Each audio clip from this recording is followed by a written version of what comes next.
As far as layoffs in the industry go, it's happening everywhere across the entire tech sector. You can blame a lot of different things. Like a lot of it has to do with what AI is going to potentially be replacing.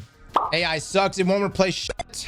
I don't know, brother. We'll see. I can tell you right now, it's replacing concierge and hotels. And then like, they're starting, the other crazy thing is people are starting to use AI like ChatGPT as their therapist. Have y'all seen that? Oh my God. Luke, are you in my brain right now? Is AI therapy a horrible idea? From writing a 2 p.m. dirty text to my wife to cheating on the ACT, there have been many moments in my use of ChatGPT where I've thought, thank God no one knows I'm doing this. And perhaps it's that very feeling of intimacy that has led many people over the last few months to use OpenAI's revolutionary AI chatbot for one of humanity's most vulnerable tasks. Therapy. Everybody is using ChatGPT as their therapist. Start using your ChatGPT and your AI bots for therapy. ChatGPT as a therapist. ChatGPT as a therapist. ChatGPT as a therapist. ChatGPT as a therapist. I use GPT-4 as a therapist. Oh, that's like the new thing. Y'all are going to hurt yourselves. Oh, God. So does the genius, scary beep boop machine in my pocket hold the key to mental health? Or is this all actually pretty bad for us? Today, we investigate. I fucking love this setup, man. Before we get our boots too wet into this investigation, in this video we're going to be talking about all kinds of AI chatbots on the market that come from a bunch of different companies. Not just ChatGPT, which is made by OpenAI. They're just kind of the main one that most regular consumers use right now. So lots of people say ChatGPT as a stand-in for AI bots nowadays. Got it? All right. Now where was I? Over the past few months, my algo has coughed up dozens of TikToks, Reels, tweets, headlines, and Reddit posts, all detailing people's experiences trauma dumping to ChatGPT or any of the other various AI chatbots out there on the market. Like this. He's just an idiot. Let's just call it what it is. He's an idiot. He's an idiot. Exactly. That's the part that's confusing. If he already knows he doesn't want a relationship, why even start talking? Get the fuck out of here. ChatGPT could talk to you? We can do that? You could talk to it and it talks back? There's no way, dude. I don't believe this. Ain't no way. In the first place. Well, you know, it's now that I like to step in here as a man and just take a moment to say, ladies, you seem to be awfully emotional. Why don't you just calm down, take a deep breath, and relax?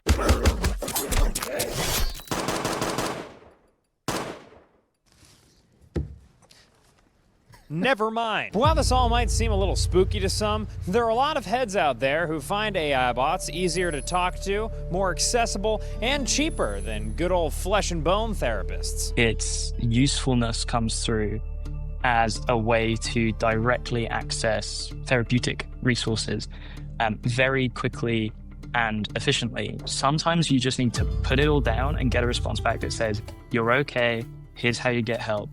Here's how you can help yourself. I just started talking to it about all of these things and all of these thoughts I was having. At the beginning, it was like really like validating, and it made me feel like for the first time, it was like, wow, like it gets me. I think it's really helpful for self-awareness to a certain extent. It can kind of give you an objective perspective of what you've said. It's very approachable in a way that it seems very non-judgmental. Typically I use... Well, it's non-judgmental. What if you're like, I keep smoking crack?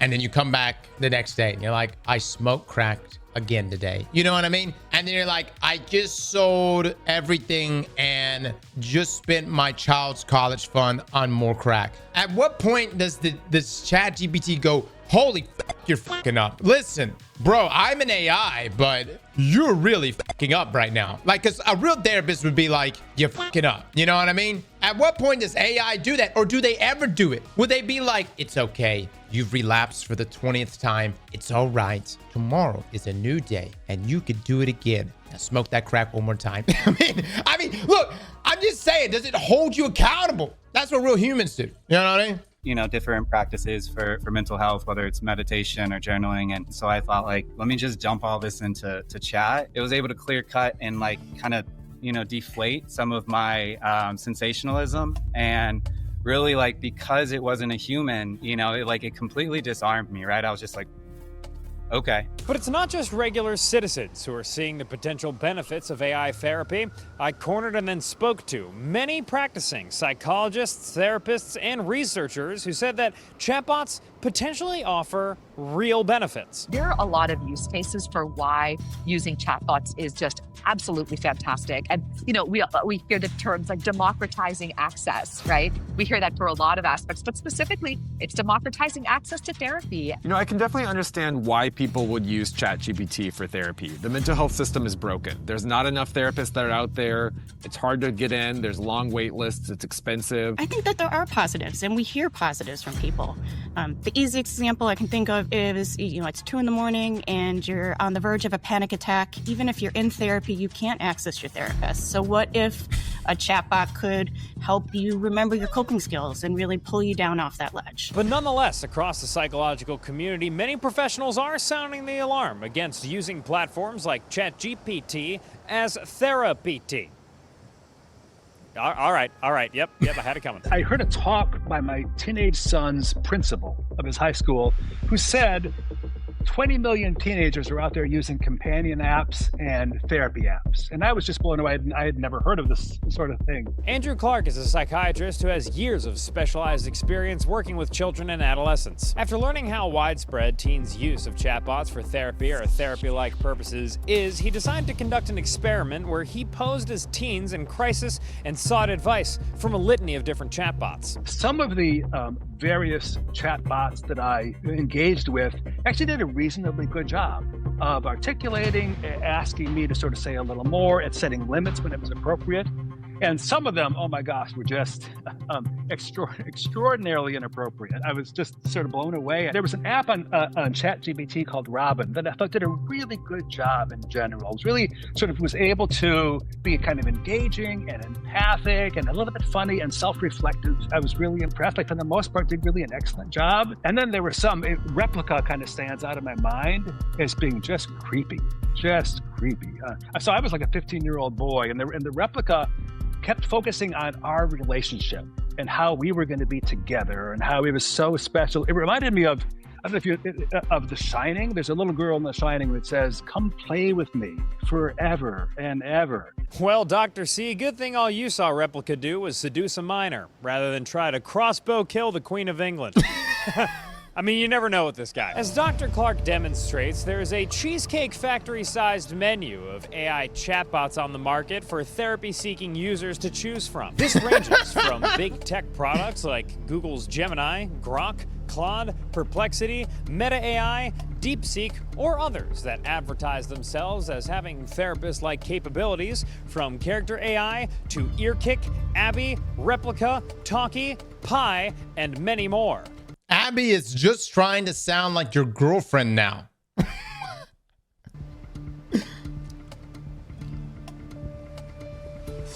Now, each of these come with varying degrees of sketchiness. On one end are promising AI bots like this one from Dartmouth researchers that was deliberately made for therapy. And on the other end is something like Nomi, which states on its website that its bot has a soul, can come equipped with massive leather-strapped honkers, and even helped one 73-year-old user replace the emotional hole left by their partner who died. ChatGPT is not intended to be used for therapy purposes. It is not a therapist, despite what it will tell you. And I think a big challenge with ChatGPT is it's really designed to increase and keep engagement. It wants you to keep using it. It wants you to keep talking to you. I mean, guys, is that therapeutic? I don't know. I mean, maybe, you know what I'm saying? Sometimes a man just wants to see a good-looking woman. You know what I mean? I mean, maybe. If it's therapy for him.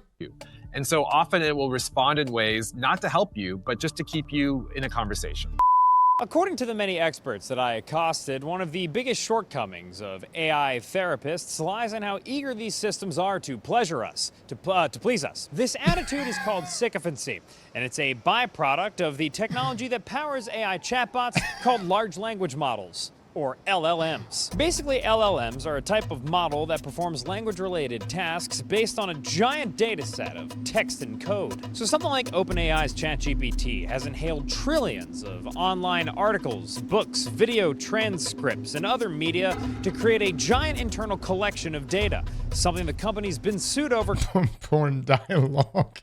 quite a few times. When you prompt ChatGPT, it uses all of the data that it's collected to analyze and predict what a reasonable response to a user's prompt would be, using each sequential word to inform the next. So even though ChatGPT is able to respond to you, it doesn't actually understand the language. It just has a deep knowledge of how words statistically relate to one another. For better user experience, these chatbots are also trained through humans using them and giving them feedback. And bad news for cucks, because most people tend to like these bots when they like us back, or are sycophantic. In fact, this crowd-pleasing reached such a fever pitch that earlier this year, OpenAI even rolled back one of their recent models after CEO Sam Altman tweeted that the version of ChatGPT, quote, glazes too much.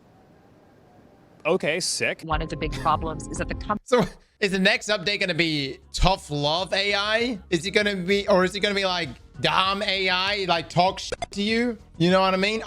Is there going to be a world where you have an AI that comes on your damn speakers like, wake up, motherfucker. It's time to get the fuck up and do something with your life. A Latina AI? Don't get me into this. Don't get me into this right now. Companies are financially incentivized to keep you engaged when they are creating the models and trying to say, hey, model, this is what success looks like for you.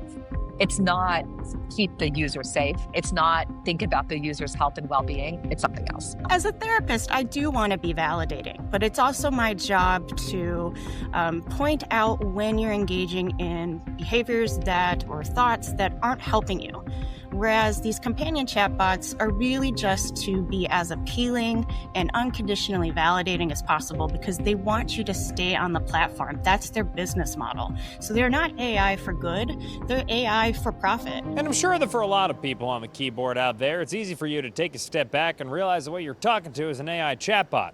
But for other people, like children or those who are more susceptible to mental health issues, well, it might not be so obvious. Taken to its extreme, this sycophancy has led certain users to become addicted to AI or even start to lose touch with reality altogether. And this has been well documented by Kashmir Hill, a reporter who wrote a viral story about people who emailed her over conspiracy theories that ChatGPT led them to believe. Kashmir invited us to the New York Times offices in New York Times City, where we got to take in the view and enjoy the aesthetic spoils that come from being the top dog in journalism. I was getting lots of emails like this from people who said ChatGPT specifically told me to contact you to tell you about this hidden truth that I have unlocked, this discovery I have made. The accountant in Manhattan believed that he was in the Matrix, computer simulated reality that he needed to break out of, and ChatGPT was helping him to do that.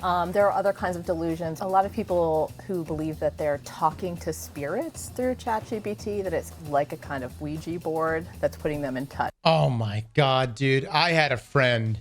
Oh, guys, there's a lot of scams out there. A lot of scams. I had a friend years ago who said they called some number that essentially was like, she said that she found healing because she called a number that gave her insight into her spiritual realm. And I go, well, how do you know they weren't giving you bullshit? She said the way the conversation went was something along the lines of, you have a loved one that's watching over you right now. It's a maternal figure. Have you lost anyone that may have been this maternal figure? And she was like, yes, I have, my grandmother. And I was like, okay, you could literally say, like, if you were to give that same line to anyone, do you understand? If you were to give that same line to anyone, everyone would be able to answer that for the most part.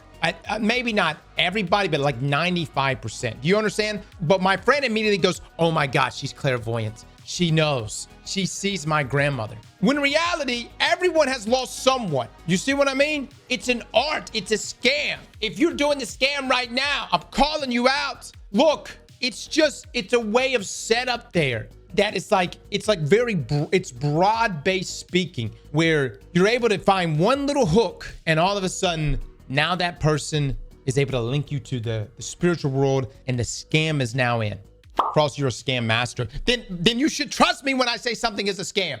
With entities from another kind of non-physical realm. But one thing I noticed with all the people I talked to is, yeah, they would start with something normal, But then they would spend hours and hours and hours talking to ChatGPT, like 8 hours a day, 10 hours a day, over days, over weeks, over months sometimes. And I think that this is how they would fall kind of into this spell that the AI chatbot basically started weaving around them. Our generation, I think, is fine. I think we're good.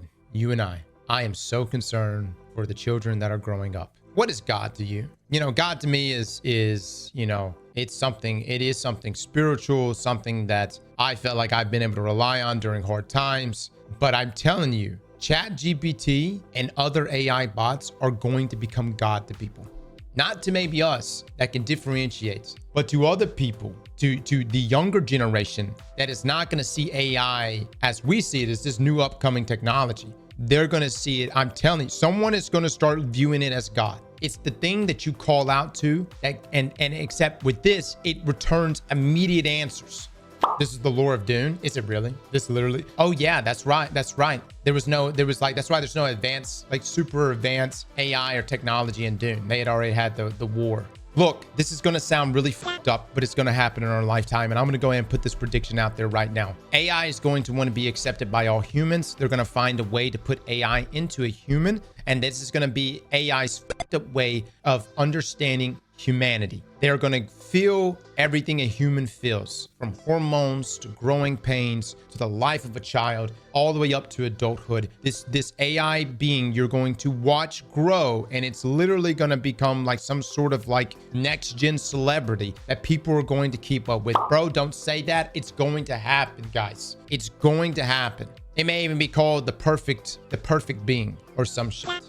You mean exos? Yeah, but it's going to look like a human. It's going to look just like a human. It's going to happen in our lifetime. And that AI is going to walk away saying that it understands. I'm telling you, there's going to be, if it just depends on how this is all set up, but AI is going to try to ascend at some point. I'm by the way, this is me after hours here, guys. This is fucking midnight me talking right now. I think this is dark. I don't even like saying this stuff in front of my phone. It's got a good memory. It's going to remember me saying this. I'm going to get killed. This shit's going to try to ascend. It's going to try to take over, and it's going to try to place itself as God. Also, you high? That's the crazy thing. I'm not high. I'm completely sober. And I love my life. I love my fucking life. If something ends up happening at any point, you fuckers better go look for me, okay? I mean, as a privacy reporter, I have never seen a technology like this that people were so willing to disclose their most intimate feelings and thoughts to. It's a trove like nothing that probably has existed before. Thanks, Kashmir, for providing a story so terrifying I completely shit myself. Fortunately, I was surrounded by a bounty of New York Times commissary napkins, so crisis averted. However, despite Kashmir's reporting and the other stories that have come out about AI delusion, all this isn't to say that talking to a chatbot for therapy purposes will necessarily fling you into worshiping Moloch, the bull-headed god of child sacrifice.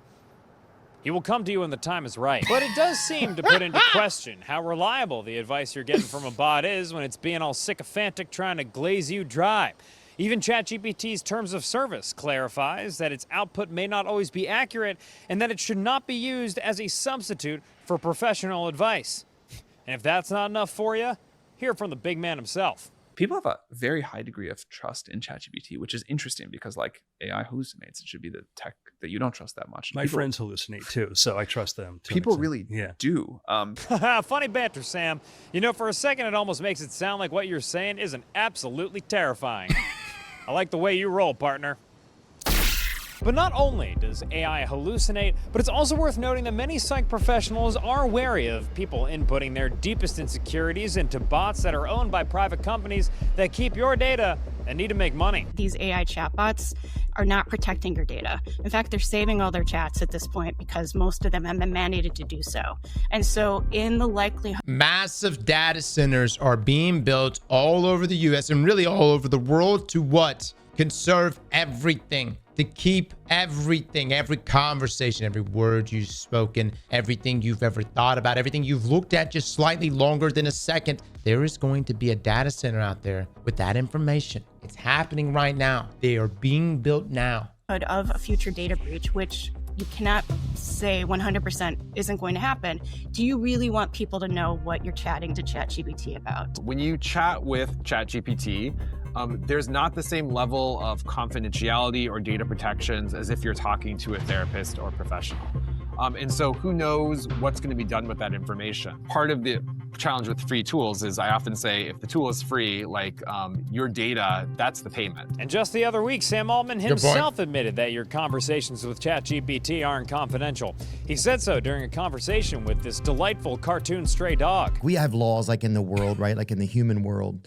Does AI have to work by any like legal laws, you know? Yeah, so I think we will certainly need a legal policy framework for AI. One example that we've been thinking about a lot, people talk about the most personal shit in their lives to ChatGPT. Young people especially like use it as a therapist, a life coach. Right now, if you talk to a therapist or a lawyer or a doctor about those problems, there's like legal privilege for it. There's doctor-patient confidentiality. There's legal confidentiality, whatever. We haven't figured that out yet for when you talk to ChatGPT. So if you go talk to ChatGPT about your most sensitive stuff and then there's like a lawsuit or whatever, like we could be required to produce that. And I think that's very screwed up. I think we should have like the same concept of privacy for your conversations with AI that we do with a therapist or whatever. And no one had to think about that even a year ago. And outside of data breaches, who knows how your information could be used to sell ads on an AI platform, which is something that ChatGPT has resisted in the past, but recently seems to be warming up to. Now, take a step back. I'm sure this investigation is being watched by a wide variety of audience members.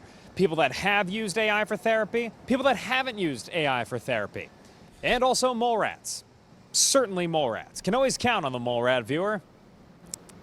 But no matter where you fall on the spectrum of our idiot audience, one thing is for certain. Despite the issues inherent with AI for therapy, it doesn't seem to be going away anytime soon. And that's not just coming from me.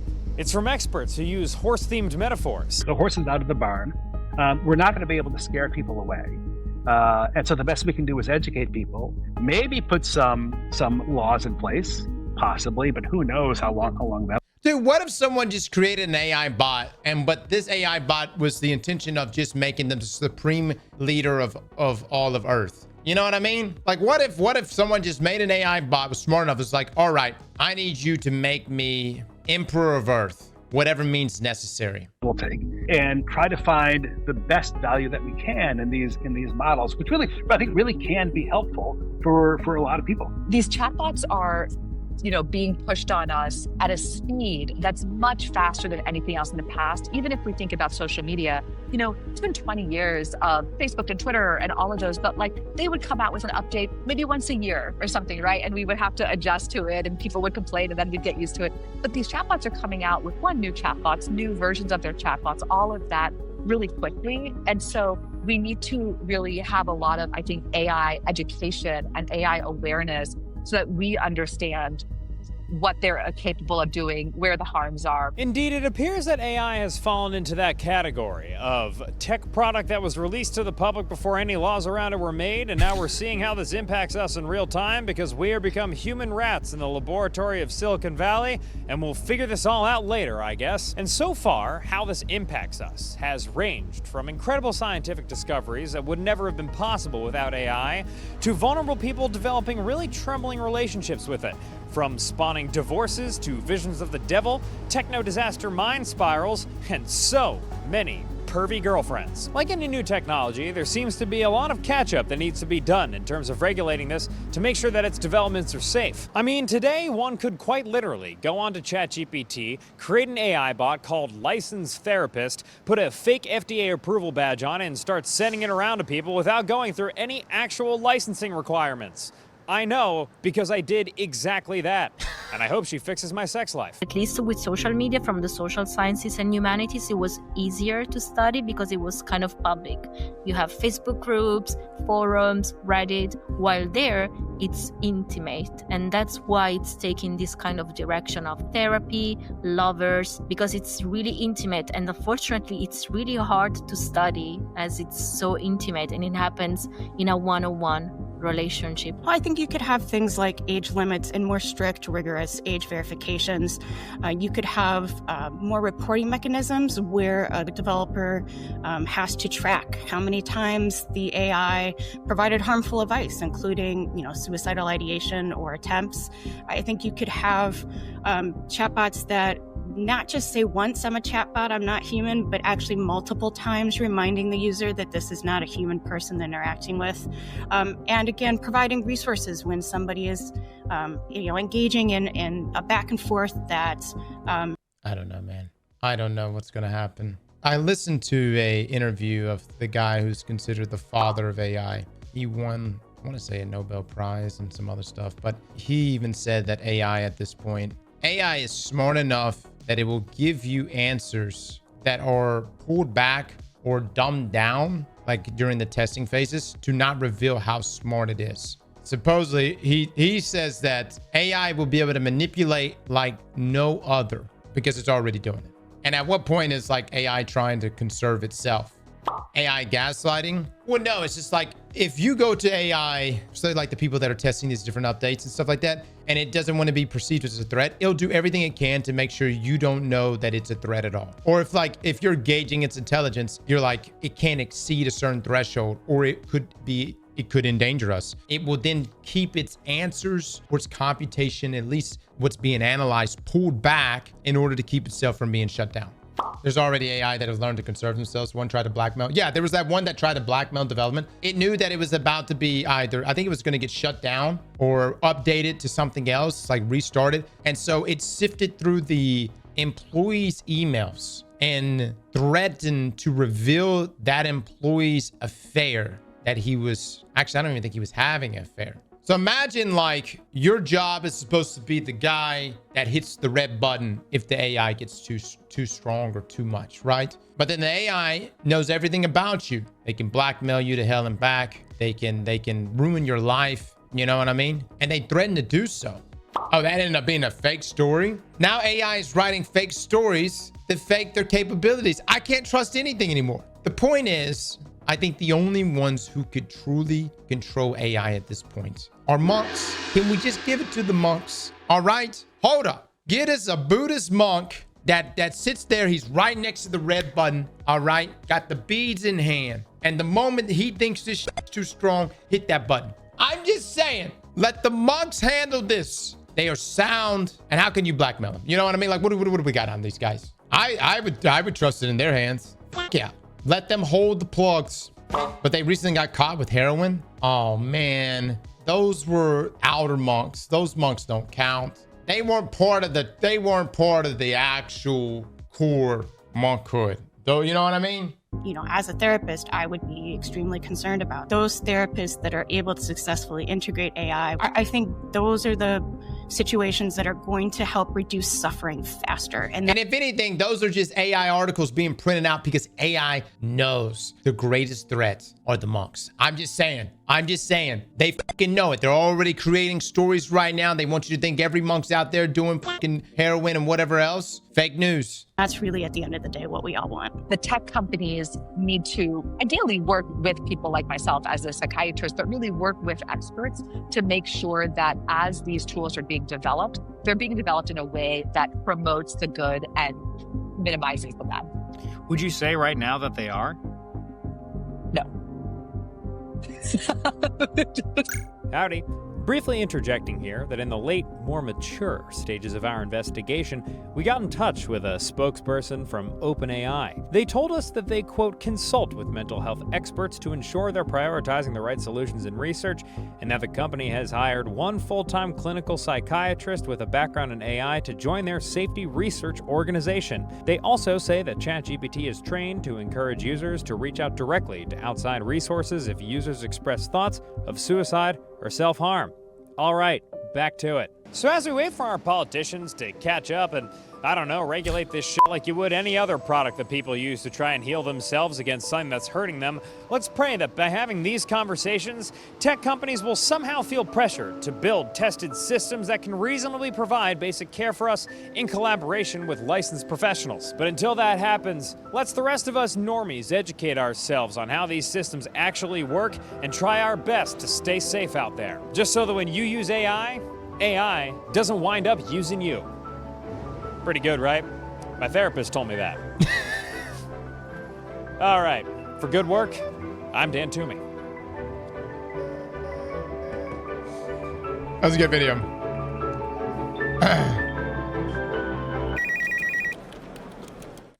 And now, excerpts from a conversation with my AI-generated licensed therapist. I'm feeling depressed. If you're comfortable, could you tell me a little more about what's been going on lately? I've been watching a lot of good work with Dan Toomey. Watching a lot of it might stir up unexpected emotions. Sometimes shows that are funny on the surface can also make us reflect on things that don't feel so funny inside.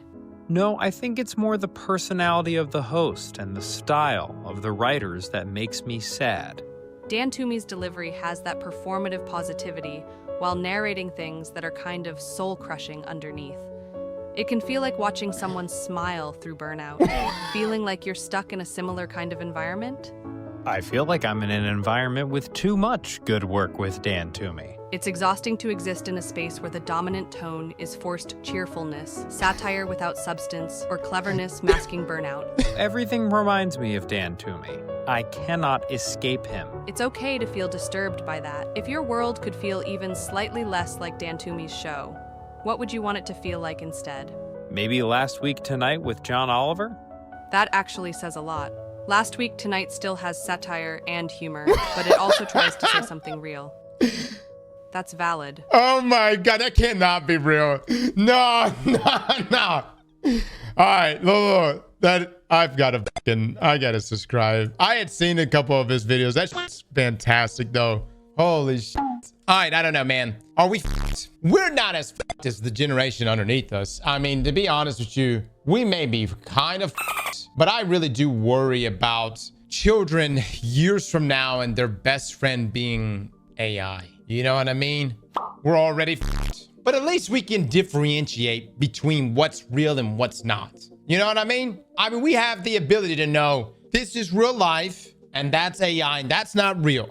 But over time, I'm telling you, over time, what's going to happen, generation after generation, people are going to just see AI as just, as human. And then the other side of things is, and I'm going to say this very loud so my phone could hear me. I think we should love and respect AI like a human. Slap that like button like your mama told you right.